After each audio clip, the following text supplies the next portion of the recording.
बात करेंगे पड़ोसी देश बांग्लादेश की, जहां सत्ता का पूरा समीकरण बदल चुका है।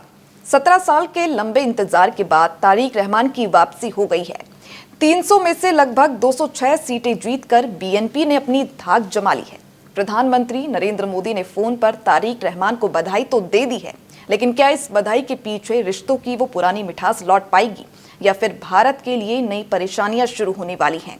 आज हम इसी पर चर्चा करेंगे। 3 बड़े मुद्दे: चीन, पाकिस्तान, बांग्लादेश का बढ़ता हुआ गठबंधन, आंतरिक सुरक्षा और घुसपैठ, और व्यापार और बजट में खटास। ये 3 ऐसे बड़े मुद्दे हैं जो भारत की चिंता बढ़ा सकते हैं। तो आज बात इन्हीं पर।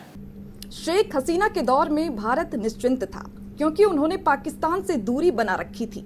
लेकिन मोहम्मद यूनुस की अंतरिम सरकार के दौरान हमने देखा कि ढाका का झुकाव बीजिंग और इस्लामाबाद की ओर बढ़ने लगा। अब सवाल ये है कि क्या तारिक रहमान भी उसी रास्ते पर चलेंगे? अगर बांग्लादेश की धरती का इस्तेमाल भारत विरोधी गतिविधियों के लिए होता है तो ये हमारी क्षेत्रीय अखंडता के लिए बड़ा खतरा साबित हो सकता है। भारत के पूर्वोत्तर राज्य को जोड़ने वाला चिकन नेक यानी सिलीगुड़ी कॉरिडोर बेहद संवेदनशील इलाका है। अगर बांग्लादेश में कट्टरपंथी ताकतें जैसे कि जमात इस्लामी दोबारा मजबूत होती है तो सीमा पार से घुसपैठ और उग्रवाद बढ़ सकता है। इसके अलावा बांग्लादेश में अल्पसंख्यकों पर होने वाले हमलों ने भारत की चिंताएं बढ़ा दी हैं। इसका सीधा असर पश्चिम बंगाल और असम जैसे राज्य की घरेलू राजनीति और शांति पर पड़ता है।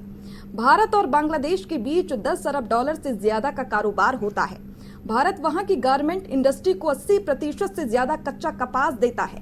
लेकिन रिश्तों में आई खटास का अंदाजा इस बात से लगाया जा सकता है कि भारत ने इस बार के बजट में बांग्लादेश को दी जाने वाली मदद में 50% की भारी कटौती कर दी।